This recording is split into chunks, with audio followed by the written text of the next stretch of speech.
Yo guys, what is going on, and welcome back to a Rainbow Six Siege video. And as you see by the title, this is the top 10 things not to do within Rainbow Six Siege. However, before we do start this video, I just want to say 92.1% of you aren't subscribed that do watch, and we just got a rare, which is perfect, and it's not a bad skin. But anyway, 92% of you are not subscribed at all. What are you doing with your life? Literally, I make content. My content is getting the quality it should be getting. It's amazing. You are going to be loving it. So hit the subscribe button right now for more content like this, because you guys are going to be loving it. Trust me, you will be loving it. It is the best content that will be out there. And trust me, the stuff that I've got coming over lockdown, you are going to be wanting to watch. So hit the subscribe button. And I'm feeling very generous. As it's lockdown and no one can actually go and do anything, I'm thinking of doing a giveaway. So if you want me to do a giveaway, let me know down in the comment section and I'll go and do it. But apart from that, you are here for the top 10 things not to do in Rainbow Six Siege. It's a bit funny and a bit true at the same time, so you're more than welcome to enjoy. So guys, the first thing to do in Rainbow Six Siege, which I get so annoyed about, is reinforcing next to people. If you are literally on a different team or doing whatever you are, and someone's reinforcing the wall, you can tell they've had 2 reinforcements or they're about to do their second one, is go and reinforce next to them. You don't understand how frustrating it is. You're right there. All you've got to go and do is just go and find another wall or another area to reinforce. You do not have to do the same wall. They know what they're doing. Everyone knows what they're doing. So you know what? Just go and leave them alone. They're reinforcing that wall. That one is a massive pet peeve for me, and I know for everyone else who does play Rainbow Six Siege ranked and properly, it's so annoying. But you know what? We'll forget about it. Now the next one is throwing cameras at people or getting in your way. This is kind of a mix. So if you're throwing cameras just to be annoying and giving them 5 health damage, like, that is really annoying. Or if you're throwing a camera and someone gets in your way and it ruins your spot, like, it is just frustrating. So every time you go and throw a camera, or you just want to be annoying, you throw at your teammate or someone that is on your team and you give them 5 health damage, and it's really annoying because it's just unnecessary. And sometimes you need that 5 health, because sometimes you always get to that 1 HP and you're still alive somehow, and if you don't have that 5 health, well, you're gonna die, aren't you? But you know what? I can already tell I'm getting very angry at this game. Let me know about any of these if you have the same thing, and if there's any other things that you do hate about Rainbow Six Siege, or like things not to do in Rainbow Six Siege while you're playing, for those new people or just in general, because just let me know. I want to see other people's opinions. Now this third one is very similar to the actual cameras. It's throwing C4s at people. Throwing C4s at people you think is funny. It's really not. Again, it damages you. No one likes to be damaged health within the game, especially by your own teammate. So this again is very similar, especially as well if you're going to throw a C4 and you run in front of someone's C4 and you just stop it and you blow it up, you kill them instead. It's frustrating. One, because you go and kill them. It's just really annoying, and yeah, trust me guys, just don't do it. It's the worst thing. Now the next one is going to be shooting out people's gadgets. This is very frustrating, because you can't put your gadgets down. You don't know if it's your Frost, your Jaeger ADSs, I don't know. Whatever you do, it's frustrating. You may think it's funny and you show off to your mates. One, you damage your own points, so why would you do it? I don't really know. But it is the worst thing to do. Like, you go and put them all nicely like Frost mats. Why shoot them out of the way just because you want to go and put a shield there? I don't know. Like, if you want to put a shield there that badly, just tap it, knife, and so they know they can pick it up. You can put your shield down or whatever, I don't know. But just damaging someone else's gadgets is very annoying, because you put them there for a reason, and it could be protecting you or your teammates. If it's protecting yourself and someone else breaks your stuff and then you die because of it, you're going to get really frustrated, trust me. Now guys, this one is a massive one. People really find this hilarious. So if you go and take a Rook on your team, at the start of the game, a Rook puts down his armor, everyone goes around and collects it. Well, there's always that one person that always just finds it funny to just go and break it. And yeah, as you can see by the gameplay, I thought I'd do it to myself and I get killed. Like, it was my own gadget, which is fair enough. But you know what? It was my own armor. But you know what? It was my own armor, so I got killed because of that. It's the most frustrating thing, especially halfway through when you're actually armoring up, because you break it and you just don't get any armor anymore, and it's so annoying. And guys, just do not do it within the game. It is the worst thing. Right, this next one I'm probably going to go off on a massive rant with. It is standing in front of people. This can be either attacking or defending. Mainly happens in attacking. You're in a window, you're watching. This normally happens when you're solo queuing or obviously like anything like that going on. And you're literally looking at a window, you get in front, and all of a sudden someone thinks, oh, I'm going to go and do that same spot and stand in front of you. Now, it's not bad for a little moment, but sometimes when they keep on doing it, going back and forward, getting in your way, and obviously like the defender or the other team decide, you know what, I'm going to shoot you, and as they go to shoot you, the person goes in front of you and kills you both. They get a clat. It's the worst thing, because if he didn't get in your way, then you would have killed him. He thinks he wants to get some kills. He's kill hungry.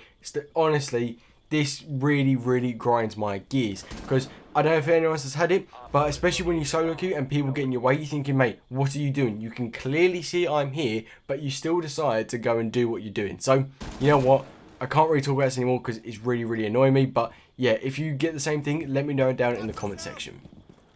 Now this next one mainly happens within casual and unranked, I've noticed. Not really unranked, but if someone is doing well with an operator, say for instance yourself, you go on and get yourself 3 or 4 kills, or maybe even an ace within the first round. And I've said I've picked Sledge. This is an example. The next round, when you go to pick your Sledge, someone else goes to decide to pick them just because you've done well and think, oh, if I pick Sledge, I'll do well too. This is mainly the new people to the game because they think, oh, he's really done well with Sledge. If I pick Sledge, I'll do really well and I'll look good and I'll become better at the game. No, that's not how it works. If someone's doing well with that character, leave that operator alone. Let them take it again because they're doing well. They can help carry you to win that game.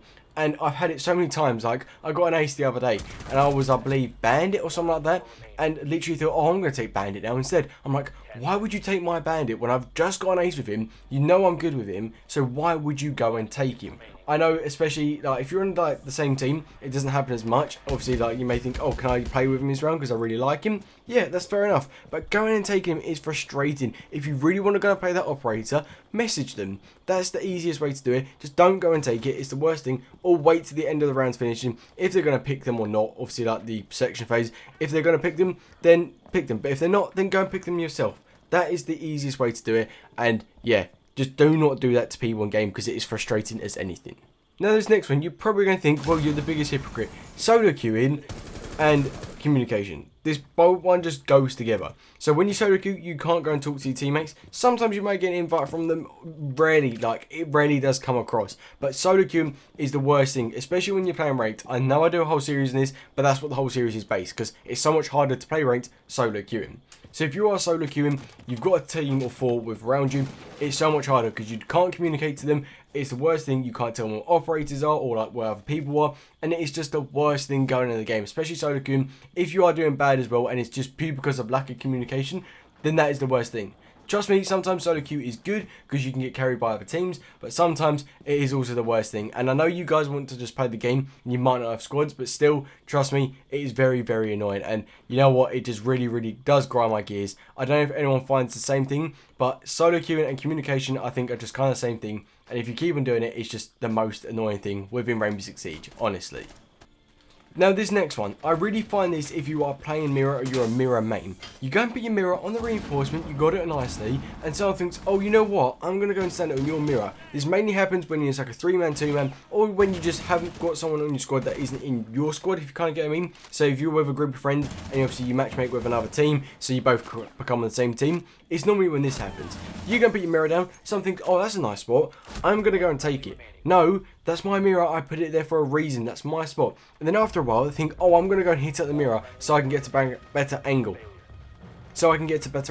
No, that's not the point. I decide when I pop it myself. If I want my teammate to pop it for me, then I'll ask him, but it's the most frustrating thing. If you're dead, then fair enough, like, it's up to them. They're in the game, they've got to do what they do to do, but still, when you pop when someone pops your mirror and you don't want to pop it, it's so annoying because you've pretty much just put a hole in the actual kind of wall and it just was not needed at all. And it kind of causes you to kind of like throw off your game because you think, right, I don't normally deal with this. There's a hole in the wall there. I've got to be careful. Normally there's a mirror there and obviously they can't tell that I'm there at all, and it's always kind of misjudgment. Or if you do like mirror tricking, stuff like that. But it's still the worst thing to do in the game because, like, you know what, it really just, you're thinking, I put my mirror there and someone goes and pops it. No, that's not the point. I mirror, I use my own mirrors. If you put 2 down and someone uses the other, fair enough, because you can't be in 2 places at once. But still, popping the mirror is the most annoying thing because you don't expect it. And now this last one is not using your gadgets. You pick your operator either for 2 things. 1, you like their guns, or 2, you like their gadgets. Sometimes it's mainly their gadgets, just pure because it is a team game and you go and help each other out, but still not using your gadgets. So if you're a Jaeger, not using your ADSs against the walls and doors and stuff like that. Mirror, not putting your mirrors down because they're really handy. Frost, not putting his frost mats down, and Kapkan, not putting his Kapkan traps on the doors. It is the most frustrating thing because you're thinking, why pick the operator then? Like, if you've got the gun and you really like that gun, then just do something with those gadgets anyway. Those gadgets will come in handy no matter what. It's not so much as like the secondary gadgets, such as like the barbed wire and the actual kind of like shields, but it's just more their main actual gadgets. It's the worst thing, especially when you don't use them, or sometimes when someone's got a C4 even, and you could easily get a C4 kill and they don't use it then. People just do not think. They go like so oblivious to the game, and it is the most frustrating thing. Apart from that, guys, that is the top 10 worst things I do find with Rainbow Six Siege. Let me know if there's any other ones you think. They were kind of mainly defender ones, so perhaps I should do like a defenders versus attacker series. I don't know. Let me know down in the comment section. Tell me what you think of this video. There's kind of an example. There's examples in the background as well just to help you, but apart from that, I'm going to leave it there today because I thought it was kind of an interesting video. I don't know if you feel the same, but that's just how I feel when I play Rainbow Six Siege. Also, if you're not already, hit that subscribe button because 92.1% of you aren't subscribed. Like, trust me, you're going to want to subscribe for the new content coming. But apart from that, guys, until next time, see ya.